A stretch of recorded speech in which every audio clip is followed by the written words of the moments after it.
हाँ, एक वैभव प्रजापति के नाम से आया था। उन्होंने कहा, हेलो एवरीवन, कैसे हैं आप सभी, आशा करते हो अच्छे होंगे और मन लगा के पढ़ाई कर रहे होंगे। तो अभी आपके दिमाग में ये सारी चीज़ चल रही होंगी कि अब मुझसे नहीं होगा, ये परीक्षा वरीक्षा तो बहुत बड़ी चीज़ होगा, ये हमारे बस की बात नहीं है, क्योंकि ये तो उन लोगों का निकलता है ना जिनके जीवन में सब कुछ अच्छा चल रहा है, जो पढ़ने में शुरू से बहुत अच्छे रहे हों, जिनका फैमिली बहुत सपोर्ट करता है, बहुत सारी चीज़ें, मतलब जिनके साथ सब कुछ ऐसी मतलब परिस्थितियाँ हैं, उन्हीं का निकलेगा। मेरे बस की तो बात नहीं है, ये मुझसे नहीं होगा। अगर ऐसे थॉट आपके दिमाग में अभी आ रहे हैं तो आपको मेरे साथ बने रहना चाहिए, क्योंकि मैं आज इन्हीं सब पे बात करूंगी और मैं छोटा छोटा उदाहरण कई आपको ऐसा देके बताऊंगी कि कैसे लोग इन्हीं परिस्थितियों में से निकल के आगे बढ़ते हैं और करके उन्होंने दिखाया। और मैं एक चीज़ बता दूं आपको कि मैं ये सारी चीज़ें आपको क्यों बताती हूँ। मुझे बहुत अच्छी तरह से पता है कि आपके पास पर्याप्त मटेरियल है, किताब कॉपी है, सारी चीज़ें आपके पास अवेलेबल हैं, लेकिन फिर भी आप पढ़ नहीं पा रहे हैं। क्यों नहीं पढ़ पा रहे हैं? क्योंकि आपके अंदर वो प्रेरणा नहीं आ रही है, आपके अंदर वो सोच नहीं आ रही है, वो दृढ़ संकल्प नहीं हो पा रहा है कि जिससे आप पढ़ के कुछ आगे अपना कर पाइए। ऐसा हो रहा है क्योंकि मुझे पता है एक टाइम ऐसा ही था मेरे साथ भी कि मेरे पास सारी चीज़ें रहती थी, लेकिन फिर भी मैं नहीं कर पाती थी। लेकिन जब मैंने अपने आप पे काम करना शुरू किया, छोटे छोटे चीज़ों से मैंने सीखना शुरू किया, तब जाके मुझे समझ में आया कि एक्चुअली ये बहुत कठिन काम ऐसा नहीं है कि नहीं हो सकता है, बस हमें रास्ता नहीं मिलता है, हम उस लेवल का सोच नहीं पाते हैं। तो आज मैं इन्हीं सब पे बात करूंगी। तो वीडियो पसंद आए तो लाइक करिएगा, चैनल पर नहीं तो सब्सक्राइब करिएगा। और हाँ, मैं कमेंट भी मैंने लिया है कुछ लोगों का, वो भी मैं आपसे बात करने वाली हूँ। तो फिलहाल ना, जैसे इन सारी परिस्थितियाँ जो हमारे साथ अभी चल रही हैं, जैसे आप लोगों के साथ कि अब मुझसे नहीं होगा, मेरे बस की बात नहीं है, नहीं याद हो रहा है, कुछ नहीं हो रहा है मुझसे, मतलब कंप्लीट ही नहीं हो पा रहा है, नंबर कम आ जा रहे हैं टेस्ट में, मैं होपलेस हो जा रही हूँ, बहुत सारी चीज़ें चल रही हैं। तो एक फार्मूला अपना लीजिए। ऐसे तो मैंने बहुत सारे फार्मूला बनाए थे अपने लाइफ में ना, आगे बढ़ने के लिए मैंने बहुत सारे फार्मूला बनाए थे, जैसे इग्नोर करने वाला फार्मूला, और मतलब एक तो फार्मूला मैं ये बता ही रही हूँ कि ये है लचीला फार्मूला, और भी बहुत सारे मैंने फार्मूला बनाए थे कि मुझे आगे बढ़ने से मतलब है कैसे करके भी मुझे आगे बढ़ना है। तो ये वाला जो फार्मूला भी मैं बात करूँगी, इसे मैंने कहा लचीला फार्मूला, है ना, लचीला बनिए अपने जीवन में। अब लचीला बनने से मतलब क्या है, मतलब मैं क्या कहना चाह रही हूँ इसके माध्यम से, कैसे, मतलब कहाँ पे ये चीज़ें, हर जगह लचीला बनना भी नहीं सही है, और कहाँ पे कैसे इसका यूज़ करके हम आगे बढ़ सकते हैं। तो मैं थोड़ा थोड़ा आपको मतलब कुछ एक दो उदाहरण देती हूँ जो हमारे साथ हमेशा हम लोग देखते हैं, वो समझते भी हैं चीज़ों को, बस उसको अपने जीवन में उतारते नहीं हैं। जैसे पानी तो हम सबका मतलब समझिए कि एक आधार है जीवन जीने का। पानी को आपने कभी देखा होगा, अगर आप पानी को गिराएंगे भी कभी भी, तो आप ये देखिए ना कि हमेशा वो आगे बढ़ने का प्रयास करती है, ठीक है। कभी भी पाने की कोई डिमांड नहीं है कि हमें एक बेहतर रास्ता चाहिए, खूब अच्छा एकदम चिकना रास्ता चाहिए, कोई उसमें उबड़ खाबड़ ना रहे, तभी मैं आगे बढ़ूंगी। अगर रास्ते में उबड़ खाबड़ है, कुछ भी है, तो वो क्या करती है कि अपना रास्ता अलग से बना लेती है।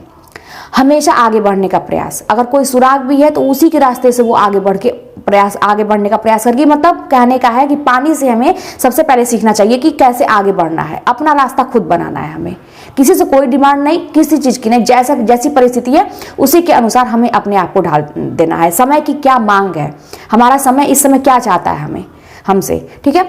तो पानी का एक आप पेड़ों का भी उदाहरण ले सकते हैं। जिस वृक्ष को, जिस पेड़ पौधों को हम बड़ा कमज़ोर समझते हैं, बड़े बड़े तूफान आते हैं ना, तो बड़े बड़े पेड़ धराशायी हो जाते हैं, नहीं झेल पाते हैं उन तूफानों को।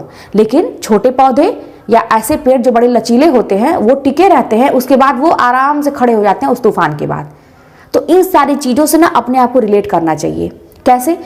अब जो पौधे बहुत कमज़ोर हमें लगते हैं कि ऐसा है, बड़े लचीले हैं, आंधी आती है झुक जाते हैं उस समय, वो समझते हैं कि इस समय की क्या मांग है, झुकने में ही भलाई है, तूफान हटा फिर वो सीधे हो जाएंगे, लेकिन वहीं पे जो अकड़ के खड़े हुए वो टूट के बिखर जाएंगे। तो हमें इसे अपने जीवन में उतारना चाहिए कि समय की क्या मांग है, फिलहाल ये समय की क्या मांग, और ये करना आसान है। इसके लिए ना अभ्यास की ज़रूरत होती है। जैसे हम दूसरी चीज़ों पे जो काम करते हैं ना, दूसरी चीज़ों पे अपना दिमाग लगाते हैं, एफर्ट लगाते हैं, अपने ऊपर काम करना शुरू करिए। जिस दिन से मैंने अपने ऊपर काम करना शुरू किया है, मैंने देखा है कि अपने जीवन में मतलब ठीक ही ठाक चल रहा है, अच्छा ही चल रहा है, पहले से बहुत बेहतर है जब से मैंने अपने ऊपर काम करना शुरू किया है। मत कुछ करिए दूसरों के ऊपर, इन्हीं सब चीज़ों पे मैं आज मैं बात कर रही हूँ। तो ये कैसे होगा? अभ्यास के माध्यम से होगा। अपने आप पे काम करिए, ठीक है। जैसे अब आप ऐसे कहेंगे कि ये कैसे, मतलब कब करना चाहिए। देखिए, हर जगह लचीला बनना तो नहीं ठीक है। अब जैसे मैं आपको बताती हूँ कि रोज का टारगेट रखिए पढ़ने के लिए, ठीक है। अब उसमें आप बहुत फ्लेक्सिबिलिटी दिखाएंगे, लचीले बनेंगे, तो वो आपके लिए घातक सिद्ध होगा। जैसे आप ये सोचिए ना कि चलो यार छोड़ो, जाने दो, कल पढ़ते हैं, बाद में पढ़ते हैं, तो ये यहाँ पर लचीला बनना आपका सही नहीं है। समय की मांग क्या है, कहाँ पे आपका लचीला बनना सही है, जीवन में आगे बढ़ने के लिए प्रेरणादायक होगा, ये चीज़ मैं बताने का प्रयास कर रही हूँ। आप देखे होंगे कि बहुत सारे बड़े बड़े उद्योगपति को ले लीजिए, बड़े बड़े लोगों के घर के ऐसे लड़के, ऐसे बच्चे आगे नहीं बढ़ पाते हैं जितना एक छोटे परिवार का बच्चा, एक गरीब परिवार का बच्चा जिसको सारे अभाव हैं, वो आगे बढ़ता है। कभी आपने सोचा कि ऐसा क्यों होता है? क्योंकि उस बच्चे को अभाव था और उसे एक दृढ़ शक्ति उसके अंदर ऐसी आई, दृढ़ संकल्प ऐसा उसने किया कि मुझे भी कुछ अपने आप को साबित करना है, इसलिए वो ऐसा कर पाया। वहीं जिस बच्चे को सारी चीजें शुरू से ही मिल रही हैं, उसके अंदर वो सोचने की क्षमता ही नहीं आई, क्योंकि उसे पता है कि उसे सब चीजें मिल रही हैं और आगे भी मिलेंगी। तो ये सारी चीजें हमारे सोच पर डिपेंड करती है, इसलिए मैं सारी चीजें बता रही हूँ। रोज के टारगेट में आपको लचीला बनने की जरूरत नहीं है, लेकिन लचीला कहाँ बनेंगे वहां भी देखिए। आपने टारगेट सेट किया कि आज मुझे इतना पढ़ना है, आपने पढ़ा, और ये 100% कोशिश करिए कि मुझे पढ़ना है तो पढ़ना है, नहीं पढ़ेंगे तो फिर मैं ये काम नहीं करूंगा जब तक मेरा टारगेट कंप्लीट नहीं होता है।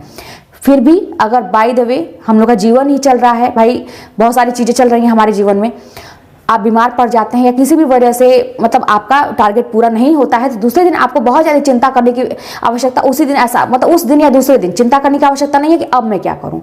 दूसरे दिन आपको वहां पे लचीला बनना है। आपको तुरंत, जैसे आपका आज का टारगेट नहीं कंप्लीट हुआ, आप सोच रहे हैं कि अरे यार चिंता आपकी शुरू हो गई, नहीं हुआ। कुछ लोगों को तो लगेगा ही नहीं, क्योंकि जितने सीरियस लिया ना उसको तो कुछ नहीं फर्क पड़ेगा, लेकिन जिसने सीरियसली पढ़ाई कर रहे, जो पढ़ाई सीरियसली कर रहे हैं, वो जरूर सोचेंगे कि यार मतलब नहीं हुआ। तो वहां पे आपको जो है लचीला वाला फार्मूला अपनाना है। सोचिए कोई बात नहीं है, कल वाला भी टॉपिक और आज वाला भी टॉपिक मैं मिला के कल उसको कंप्लीट कर लूंगा। यहाँ पे लचीला, आपसे किसी का झगड़ा हो जाता है, कोई आपको बहुत भला बुरा कह देता है, आर्गुमेंट हो रहा है, बहुत सारी चीजें हो रही हैं, बड़ी लाइफ की खराब कंडीशन चल रही है, कुछ लोग आपको बहुत ज़्यादा मतलब कुछ भी बोल के चले जा रहे हैं, वहां पे आपका लचीला फार्मूला काम आएगा।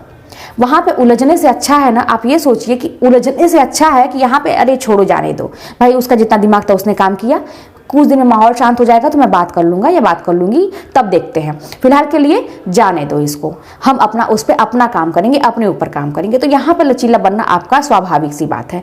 और भी जीवन में अब जैसे सफलताएं की बात करें हम, जैसे बहुत बड़ी चीज मान लीजिए ले लिया आपने, इतना मेहनत से आप लोग तैयारी कर रहे हैं, मान लीजिए परीक्षा में बहुत सारे लोग कई साल से असफल हो रहे हैं, ये उनके लिए है। तो आप लोग अगर ये सोचते हैं कि मतलब असफल ही हो रहे हैं, अब मुझसे नहीं होगा, क्योंकि एक टाइम ऐसा आता है ना कि अंदर से ना मनोबल टूटने लगता है जब बार बार असफलताएं मिलती है, तो हमें अपना कॉन्फिडेंस ही मतलब खत्म हो जाता है, हर एक चीज पे डाउट होने लगता है कि ये नई चीजें सही हो रही हैं। वहां पे आपका लचीला वाला फॉर्मूला काम आएगा और आप वहां पे सोचेंगे कि कोई बात नहीं यार, इतने साल से असफल हो रहे हैं, कोई बात नहीं, अब की साल मुझे निकाल लेना है, कोई बात नहीं। होता है हमेशा, कभी भी लाइफ में कोई भी परिस्थिति आ रही है उसको बहुत ज्यादा आप ये मत सोचिए कि क्यों हुआ, क्या हुआ ऐसा, कि क्यों हुआ मेरे साथ ऐसा, मेरे साथ क्यों ऐसा हो रहा है, क्यों और क्या के चक्कर में पड़ने से अच्छा है कि बस अब ये सोचिए अब तो जो होना था हो गया, अब ये सही कैसे होगा। हमेशा समस्या के समाधान पे विचार करिए, समस्या क्यों आई, कैसे आई, मेरे साथ ही क्यों है, उस पर बहुत ज़्यादा अपना समय मत बर्बाद करिए। अब तो चलिए जो होना था हो गया, लेकिन इसको हम अब सही कैसे करेंगे इस पर विचार करिए। और यही सारी चीज़ें मैं बता दूं, बड़े बड़े लोगों को आपने देखा जिसके पास जिस चीज़ की कमी है उसने उसी चीज़ को और मतलब उसी पे काम करके एक कहा जाए ना कि एक रिकॉर्ड मतलब बना दिया है। जैसे आप सुधा चंद्रन को आप नाम सुने होंगे, जो मतलब उनका पैर ही नहीं है, एक तो उन्होंने मतलब क्लासिकल वो डांसर है, मतलब सोचिए जिसका पैर नहीं, वो चल नहीं सकता, वो डांस कर रहा है। एक थी जो पहाड़ पे चढ़ गई थी जिसके पैर नहीं है ना, वो एवरेस्ट की चढ़ाई कर दे रही है। बहुत सारे ऐसे उदाहरण मैं जानती हूँ कि जिसका जो चीज कमजोर रहा उसी पे काम करके उसने एक रिकॉर्ड बनाया। तो अब सोचिए कि उनका ये चीज कैसे हुआ, ये बस वो प्रेरणा से। इसीलिए मैं आप लोगों को मोटिवेट करती हूँ, मोटिवेशन बहुत जरूरी है। अपने अंदर वो दृढ़ संकल्प लाइए, दृढ़ शक्ति लेके आइए, आप बिल्कुल कर सकते हैं, 100% कर सकते हैं। हाँ, रही मैं कमेंट की बात करूँ तो एक माधुरी के नाम से कमेंट आया था, उन्होंने कहा था कि दीदी टेस्ट में आपने बताया कि आपने पूरा कंप्लीट नहीं कर पाई थी, आप तो क्या रिवीजन कर पाती थी उसको। मैं बताती हूँ कि क्या हुआ था। एक्चुअली जब मैंने कोर्स परचेज किया था ये टेस्ट सीरीज मैंने लिया था अपने सर का, तो 200 का लिया था मैंने। और हम लोग के मैंने जब लिया था तो टाइम कम था उस टाइम में, तो मैं यही सोचती थी कि मैं एक बार ओपन करके सारे क्वेश्चन तो कम से कम देख लूं। लेकिन मैं 200 तक तो नहीं पहुंच पाई थी, लेकिन मैं मोस्टली पहुंच गई थी, वहां से कुछ ही मेरे बाकी रह गए थे, ये मेरे कहने का मतलब था। और मैं रिवीजन कैसे करती थी, जैसे मैंने एक बार टेस्ट दिया, ठीक है, उसमें से मेरे जितने भी नंबर आए, जो क्वेश्चन गलत हुए तुरंत उसका सॉल्यूशन मैंने खोला और गलत क्वेश्चन को मैं अपने दिमाग में बैठाने का प्रयास करती थी। कई बार उसको पढ़ती थी, अगर टॉपिक गलत होता था तो तुरंत मैं टॉपिक को रिवाइज कर लेती थी उसके बाद, ठीक है, टेस्ट देने के बाद। लेकिन तुरंत मैं सॉल्यूशन को देखती थी, क्या इसका आंसर हुआ, क्यों गलत हुआ, थोड़ा सोच विचार करती थी। तो ऐसे मैं एक बार रिवाइज करती, फिर मैं तुरंत जो है ना उसका दो टेस्ट अटेम्प्ट होता था, मैं कुछ देर के बाद उसका दूसरा वाला भी देती थी। और मैं ये जो गलत हुए रहते थे क्वेश्चन, उसको दिमाग में मैं रिवीजन करती रहती थी, सोचती रहती थी अच्छा इसका ये वाला गलत हो गया था, ये वाला गलत हो गया था। दूसरा वाला जो था मैं जब देती थी टेस्ट, तो उसमें मेरे मार्क्स अच्छे आ जाते थे, कुछ ही क्वेश्चन गलत होते थे, क्योंकि मतलब उसका आंसर मैं अपने दिमाग में बैठा चुकी होती थी। और फिर इस तरह से मैं आगे बढ़ती, दोनों मतलब मैं एक ही दिन प्रयास करती थी कि मैं देते जाऊं दोनों अटेम्प्ट, ठीक है, आगे बढ़ती जाती थी। और बीच बीच में जैसे मान लीजिए, जैसे अब एक टेस्ट के लिए ना मुझे 25 मिनट तो कम से कम लगते थे, 20 से 25 मिनट, क्योंकि मैं बहुत टाइम नहीं देखती थी वहां पे, वो तो 1.5 घंटे 2 घंटे का सेटिंग रहता है। लेकिन मैं जैसे ही आंसर, मुझे जल्दी क्वेश्चन देखने थे कितने क्वेश्चन है, तो मैं जो उसका आंसर तुरंत मैं क्लिक करके आगे बढ़ती जाती थी। जो आता था, जिस पर नहीं आता था उस पर भी मैं बहुत समय नहीं देती थी, उसको आगे बढ़ती थी। मुझे लगता था कि ये नहीं आ रहा है तो मैं इसको बाद में देखूंगी, मैं क्लिक कर देती थी कुछ भी। तो इस तरह से मेरे 20 से 25 मिनट लगते थे। लेकिन जो टेस्ट मैं रिवीजन के दौरान करती थी, जैसे मैंने बताया कि रिवीजन जो मैं करती थी वो मैं कहीं किसी के साथ बैठी हुई हूँ, मान लीजिए स्कूल में बैठी हुई हूँ, खाली बैठी हुई हूँ, कोई सब लोग बात कर रहे हैं, तो मैं वहां पर अपना ये काम करती थी कि मैं पहला वाला मान लीजिए मैं दे चुकी हूँ, 4-5 में दे चुकी हूँ, तो पहला वाला ही कोई भी एक ओपन करके उसका मैं सॉल्यूशन ऐसे ओपन करके मैं रिवीजन ऐसे करती रहती थी। कोई भी टेस्ट सीरीज मैं खोल लेती थी और उसको दोहराती रहती थी। जब सब लोग बात करते हैं, जब हम लोग अपना टाइम वेस्ट करते हैं, ऐसा लगता है कि मतलब बैठना भी जरूरी है और हम बिना मतलब अब हमारा समय भी जा रहा है, जब ऐसी वाली स्थिति होती थी तो मैं अपना मोबाइल खोल के मैं ऐसे रिवीजन करती रहती थी। बस में आ रही थी तो मान लीजिए स्कूल से आ रही हूँ, बस में बैठ के ऐसे क्वेश्चन देखती रहती थी, तो रिवीजन मैं ऐसे ही करती रहती थी और आगे भी बढ़ती रहती थी मैं। तो इस तरह से करके ऑलमोस्ट मैंने कर लिया था, कुछ ही मेरे टेस्ट बाकी रह गए थे जो टाइम नहीं होने की वजह से मैं नहीं कर पाई थी। तो आज का यही था। और हाँ, एक वैभव प्रजापति के नाम से आया था, उन्होंने कहा कि दीदी आप मेरे कमेंट का कभी जवाब नहीं देती हैं। वही बात है ना, जैसे कभी कभी टेक्निकल इशू ऐसा होता है कि मतलब नहीं हो पाता है, तो इनका ये था कि क्या सारे रचनाओं का सन याद करना जरूरी है, तो इस पर मैंने वीडियो ही बनाया था। तो मैं फिर से बता देती हूँ कि सारी रचनाओं का मैंने क्या किया था, जो इंपॉर्टेंट है उसका तो मैं साथ साथ पढ़ती जाती थी, ठीक है, साथ साथ मैं मान लीजिए रचना पढ़ा, साथ में उसका सन भी पढ़ा। तो आप जब ऐसे ऐसे पढ़ते जाएंगे ना, तो आपको ऑटोमेटिक जैसे वो रचना आएगी ना, तो उसका सन आपको आपके मुंह से तुरंत निकल जाएगा। जैसे 1 के बाद 2 निकलता है, 2 के बाद 3 निकलता है, तो इतना आपका अभ्यास हो जाएगा ना कि अपने आप वो सारी चीजें होने लगेंगी। तो मैं ऐसे अभ्यास करती थी, पहले तो जो इंपॉर्टेंट है उनका मैं पढ़ लेती थी, उसके बाद अगर मुझे लगा कि जैसे मेरा परीक्षा थोड़ा सा लेट होने लगा तो मैं और भी देखने लगी, जैसे ना रचनाओं का थोड़ा सा प्रयास करती थी कि मैं और भी रचनाओं का देखते चलूं। लेकिन पहले इंपॉर्टेंट जितने भी हैं रचनाएं उनका तो आप सन देख ही लीजिए, और अगर आपका परीक्षा बहुत डिले होता है तो आप सारी रचनाओं को बस कुछ नहीं करना है, रचना के साथ ना सन भी बोलते चलिए, मत छोड़िए, क्योंकि आप पैटर्न देखिए चेंज होते जा रहा है, तो क्या पता किसी का भी आपसे सन पूछ ले, तो रिस्क लेने की जरूरत नहीं है। मुझे भी रिस्क नहीं लेना था, इसीलिए मैं सारे का पढ़ती थी। लेकिन पहले मैंने इंपॉर्टेंट का याद किया था, उसके बाद जो नहीं इंपॉर्टेंट थे उनको भी मैं ऐसे देखते जाती थी, ठीक है। तो चलिए मिलते हैं नेक्स्ट वीडियो में, और आपकी कोई भी बात होगी तो आप कमेंट के माध्यम से बताइएगा। बस दृढ़ संकल्प के साथ पढ़ाई करिए, कोई भी चीज कठिन नहीं है, आपसे हो सकता है, आराम से हो सकता है। इसलिए मैं आप लोगों को इतना फोर्स करती हूँ क्योंकि मैं जानती हूँ कि हो सकता है। मिलते हैं नेक्स्ट वीडियो में।